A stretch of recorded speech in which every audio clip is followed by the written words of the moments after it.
With राज में आपका स्वागत है। आइए आज हम लोग देखने वाले हैं दो चर वाले रैखिक समीकरण युग्म कक्षा 10 एनसीईआरटी प्रश्नावली 3.3 उदाहरण नंबर 8 को हम लोग हल करने वाले हैं, जो कि विलोपन विधि से हल करना है। ये क्वेश्चन बोला गया है। देखिए क्वेश्चन क्या है, बेहद आसान है, बेहद ताबड़तोड़ क्वेश्चन होगा। पूरा वीडियो देखेगा 100% आपको समझ में आएगा। क्वेश्चन हमारा क्या बोला है, क्वेश्चन हमारा है भाई, दो व्यक्तियों की आय का अनुपात, इनकम आय का अनुपात कितना है 9:7 है और उनके खर्चों का अनुपात 4:3 है, 4:3 है। यदि प्रत्येक व्यक्ति प्रति महीने में 2000 रुपया बचा लेता है तो उनकी मासिक आय ज्ञात कीजिए। देखिए कैसे करेंगे, हमने लिखा माना, हल करेंगे। माना दोनों व्यक्तियों की मासिक आय, यह रेशियो में हुआ है तो हम लोग एक्स के रूप मानेंगे। माना दोनों व्यक्तियों की मासिक आय 9x तथा 7x रुपया है तथा खर्च तथा मासिक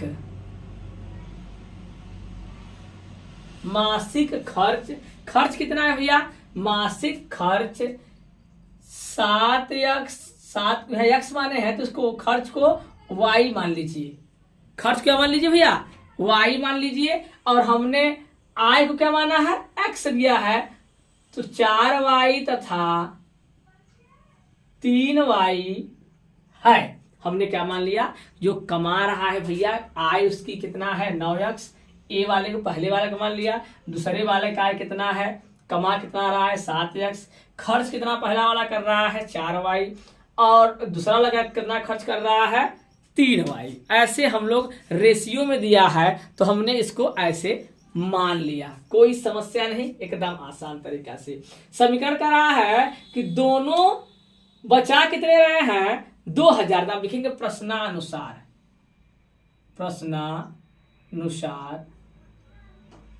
बचा कितने रहे भाई 2000 रुपया, यानी ये कमा रहा होगा, ये इसकी कमाई है, माइनस खर्च कितना किया पहला वाला 4y बराबर 2000 रुपया बचाया। ये समीकरण नंबर हमारा फर्स्ट आ गया। ठीक है, इतना ऐसे कर लिए भैया। यहां पर सेकंड इसी प्रकार से कमा कितना रहा है, 7x, खर्च कितना कर रहा है 3y और बराबर 2000 रुपया बचा लिया। ये हमारा आया समीकरण नंबर 2। ठीक है, कमा रहा है कम तो खर्च भी कम कर रहा है, इसलिए उसका बच जा रहा है भाई, पैसा सही चल रहा है उसका काम।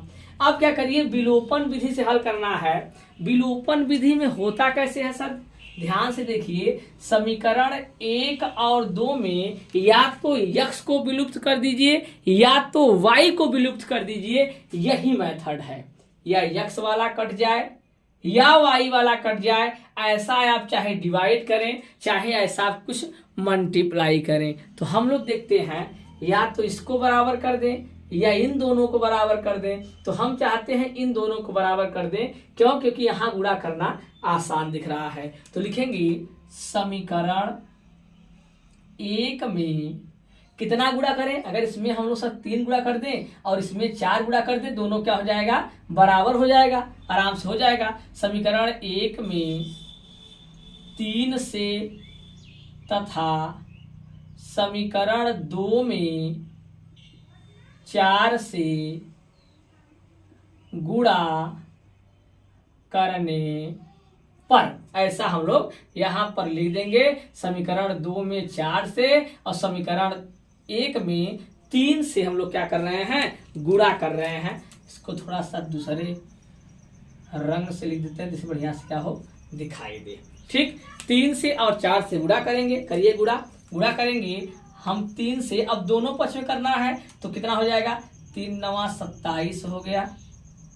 फिर 3 से गुणा के 3 चौका 12y बराबर 3 दूना 6, 6000 हो गया। यहाँ करेंगे 4 से 4 सत्ते 28x, 4 गुणा इसमें करेंगे 4 त्याई 12y, 4 गुणा करेंगे 4 दूना के 8 हो जाएगा भाई।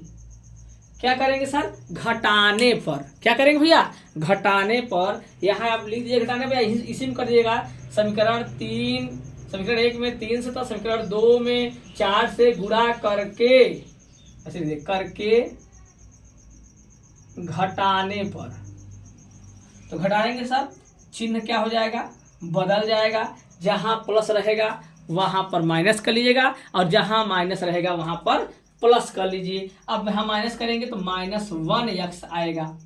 ये दोनों प्लस माइनस क्या हो गए, घट गए, घट गए यानी कट गए। ठीक, यहां पर करेंगे तो ये आएगा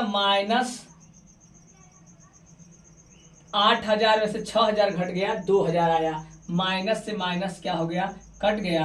तो यक्स बराबर आ गया हमारा, कितना आ गया, यक्स बराबर 2000 रुपये आया। कितना आया, 2000 आया। यक्स का वैल्यू 2000 आ गया, जो रुपया नहीं 2000 आया। एक्स का वैल्यू हमसे मासिक क्या पूछा है, उनकी मासिक आय, आय तो हमने यही माना है ना, तो यहां लिखेंगे मासिक आय। पहले का ये 9x हमने लिया है तो गुणा कराएंगे, 9 गुणते 2000 तो हो गया सर जी कितना, 9 दूना 18,000 रुपया पहला कमाता है। दूसरे का, पहले का मासिक आय, पहले का मासिक आय फर्स्ट का, सेकंड का मासिक आय, मासिक आय कितना हमने माना है 7x, तो हो जाएगा 7 इंटू यहाँ 2000, 7 दूना 14,000 रुपया दूसरा कमाता है। देखिए यहाँ हमसे इतना पूछा है, उनकी मासिक आय ज्ञात कीजिए, तो यक्स का वैल्यू निकालकर हमने तुरंत रख दिया, आ गया हमारा आंसर। अगर यहाँ पर पूछता कि हमसे मासिक व्यय बताइए, मासिक खर्च बताइए, तो यहाँ x का मान आप रखते समीकरण 1 में या समीकरण 2 में, उससे y का वैल्यू निकाल लेते और फिर आपका आंसर मासिक खर्च भी आराम से आप निकाल लेते। लेकिन हमसे इतना ही पूछा है इसलिए हम लोगों ने इतना ही सॉल्व किया। ठीक है, फिर समझ लीजिए क्या कहा है क्वेश्चन, कि दो व्यक्तियों का आय का अनुपात इतना दिया है और उनके खर्चों का अनुपात इतना दिया है। यदि प्रत्येक व्यक्ति प्रति महीने में 2000 रुपया बचा लेता है तो उनकी मासिक आय मात्र पूछा था, तो हम लोगों ने आय निकाल दिया। कर रहा है कि विलोपन विधि का प्रयोग करके, विलोपन विधि का प्रयोग करके निम्न रैखिक युग्मक के सभी संभव हल ज्ञात कीजिए। जितने भी हल हो सकते हैं उसको ज्ञात कीजिए। हल कैसे करेंगे, ध्यान से देखिए, मजा आएगा। कैसे हल करेंगे भैया, यहाँ पर लिखा है देखिए 2x + 3y बराबर 8, यहाँ 4x + 6y = 8। तो अब यहाँ पर हमें एक विलुप्त करना होता है विलोपन विधि में। तो विलुप्त किसको किया जाए सर, या तो x को आप विलुप्त कीजिए या तो y को विलुप्त कीजिए। कैसे करेंगे, समीकरण 1 और समीकरण 2 का दोनों में कुछ को बराबर करेंगे, या तो x को बराबर कर दें या तो y को बराबर कर दें। तो हम लोग देख रहे हैं कौन बराबर करना आसान है। खाली यहाँ पर देखिए अगर 2 का गुणा कर दिया जाए तो ये आराम से दोनों क्या हो जाएंगे, बराबर हो जाएंगे, एकदम आसान हो जाएगा। तो यही करिए, आप लिखिए समीकरण 1 में कितने से गुणा कर दे भैया, अगर 2 से गुणा कर दे तो ये दोनों बराबर हो जाए। यही आपको ध्यान देना है, या तो आप इसको बराबर कर दीजिए या तो आप इसको बराबर कर दीजिए। यहां पर देखिए क्या लॉजिक वाला है क्वेश्चन, मजा आएगा पूरा देखिए, तभी आप पहले बोल देंगे तो मजा नहीं आएगा। समीकरण 1 में 2 से गुणा करके घटाने पर हमने गुणा किया तो यहाँ 2 में पहले में 2 से, तो यहाँ 4x, यहाँ किया तो 6y, यहाँ हो गया 16। यहाँ पर ऑलरेडी ऐसा ही है, अब जब हमने घटाना शुरू किया तो हमने कुछ देखा। क्या देखा? ये देखा कि दोनों इक्वल। देखा समीकरण 1 में 2 से गुणा करके तो दोनों देखा कि सर दोनों समीकरण इक्वल आ गए। ये देखिए यहाँ ये भी कट रहा है, ये भी कट रहा है। ऐसा करने पर ये भी 0 हो गया, ये भी 0 हो गया। यहाँ घटाए तो आ गया 9, यानी 0 बराबर 9। कोई हल नहीं आया, न x का वैल्यू आया ना तो y का वैल्यू आया, कोई हल नहीं आया भाई। इसीलिए हमने कहा है आप थोड़ा रुकिए, पूरा क्वेश्चन देखेंगे तो लॉजिक समझ में आएगा। हम बीच में ही बोल देंगे कुछ तो समझ में उतना अच्छा से नहीं आएगा। आपने प्रैक्टिकली पूरा देख लिया, अब आपके माइंड में एकदम बढ़िया समझ आया हो कि हाँ दिखाई दे रहा है ना x का वैल्यू आया ना y का वैल्यू आया। हम लिखेंगे अतः रैखिक समीकरण का कोई हल नहीं होगा। इस समीकरण का कोई हल नहीं होगा। इतना शानदार क्वेश्चन था। चलिए नंबर 10 बेहद इंपॉर्टेंट और अच्छा क्वेश्चन है। पूरा वीडियो देखिएगा, 100% आपको समझ में आने वाला है। देखिए क्वेश्चन क्या कर रहा है, 2 अंकों की एक संख्या एवं उसके अंकों को उलटने पर बनी संख्या का योग 66 है। यदि संख्या के अंकों का अंतर 2 हो तो संख्या ज्ञात कीजिए। ऐसी संख्याएं कितनी है? समझिए थोड़ा सा कि इकाई और दहाई कहने का मतलब क्या है। जैसे समझ लीजिए यहाँ पर कि ये हमारा मान लीजिए कोई नंबर, हमने 2 अंकों की एक संख्या ले लिया है। ये हमने 23 ले लिया है, 23 लिया है तो इसमें ये इकाई होता है भैया और ये दहाई होता है। इतना आपको, हम उम्मीद करते हैं आपको पता है। नहीं पता है तो जान लीजिए, ये पहले वाले को इकाई, इसको दहाई बोलते हैं। अगर इसको हम विस्तार रूप से लिखें तो ये कुछ ऐसा है भैया ना। ये इकाई वाला है और ये दहाई। दहाई में देखा है क्या हो रहा है, 10 का गुणा हो रहा है। दहाई में क्या हो रहा है भैया, 10 का गुणा हो रहा है। अगर सैकड़ा रहेगा तो 100 का गुणा होगा। तो इकाई में यहाँ कुछ नहीं है तो मान लो 1 का गुणा हुआ, इकाई में 1 का, दहाई में 10 का गुणा हो रहा है।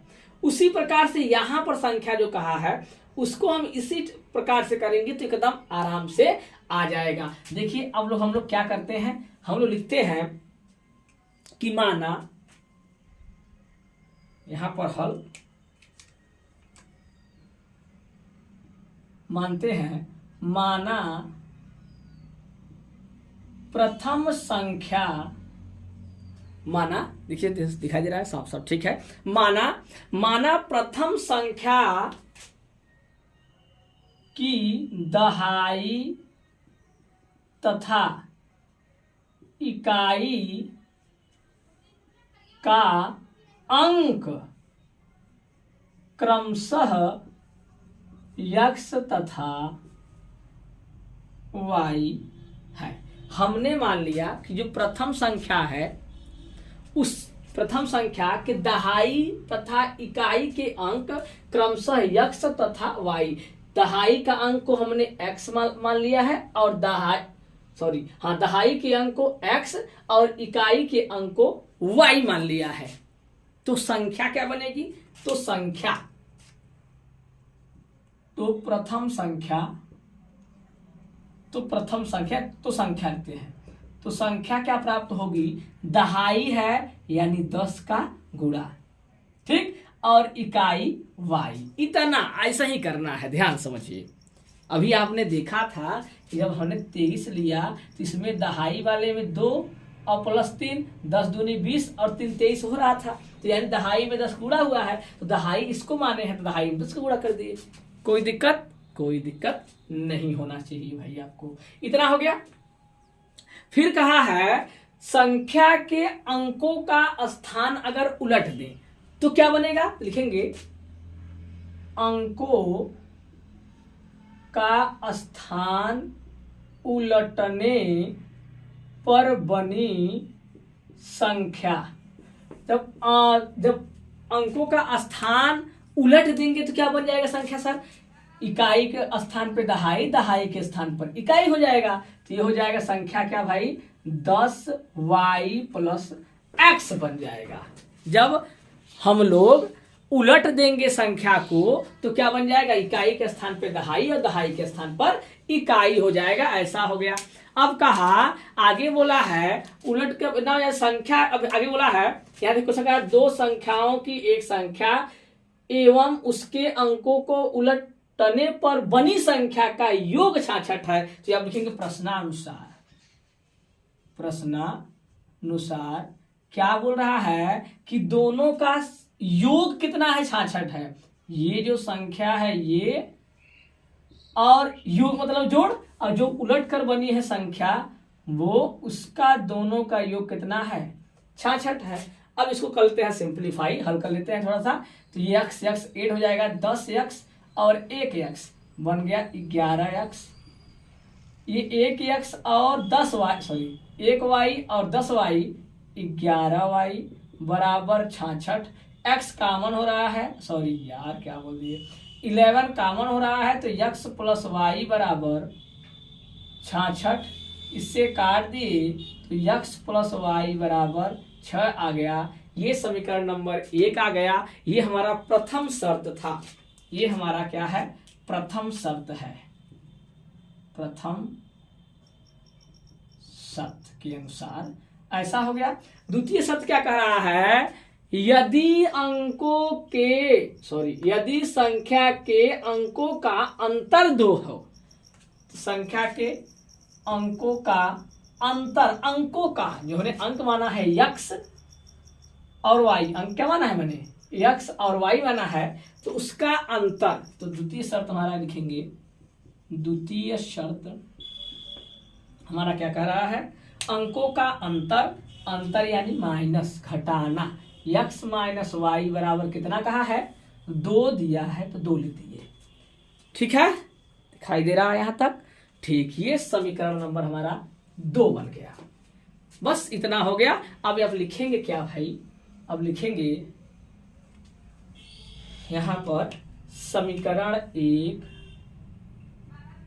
प्लस समीकरण 2 से, अब समीकरण 1 और समीकरण 2 को ऐड कर दीजिए, जोड़ दीजिए, बस हमारा काम हो जाएगा। जब हम ऐड करेंगे जोड़ेंगे तो क्या आएगा भाई, ये देखिए प्लस माइनस घट रहा है यानी कट गया, और ये दोनों 1x जुट गया 2x, और ये हो जाएंगे सर जी 8। इससे ये काट दीजिए, x बराबर 4 आ गया। अब x का मान समीकरण कहाँ रख दीजिए, समीकरण 1 में रख दीजिए तो y का मान आ जाए, या 2 में रखेंगे तो y का मान आ जाएगा। x का मान समीकरण 1 में रखने पर, तो रख दीजिए भैया, तो रख देंगे क्या हो जाएगा, x का वैल्यू 4 आया, इसमें रख दीजिए, ये 4 प्लस y है तो y उतार लीजिए बराबर 6। इसको उधर ले जाएंगे तो y बराबर 6 माइनस 4 घट कर कितना आ गया 2 आ गया। y का वैल्यू कितना आ गया भैया 2 आ गया, इतना आ गया y का वैल्यू, y का वैल्यू आ गया। अब हमसे कहा है संख्या, तो संख्या हम निकालते हैं यहां,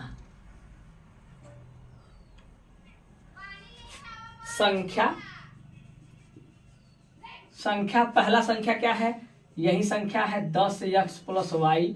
वैल्यू दोनों का पुट करेंगे तो क्या आएगा, x का वैल्यू 4 है, 10 माइनस 4 प्लस 2 तो आ गया 40, और यह 2 42 आ गया। दूसरा संख्या उलटने पर क्या संख्या प्राप्त हुई है, उलटने पर बनी संख्या क्या है, यहाँ जाएगा 10 और इसका वैल्यू 2 और प्लस 4 तो आए कितना 24। यानी दोनों संख्या कितनी आ गई हमारी, जो दोनों संख्या आई है, एक आया है 42 आया है और एक आया है 24 आया है। दोनों को ऐड करेंगे कितना आएगा 66 आएगा। यानी हमारा आंसर क्या है, सही है। इसमें पूछा है कि ऐसी संख्याएं कितनी हैं, तो लिखेंगे ऐसी संख्याएं 2 संख्याएं हैं, ऐसी 2 संख्याएं हैं। अतः ऐसी 2 संख्याएं हैं, काम खत्म।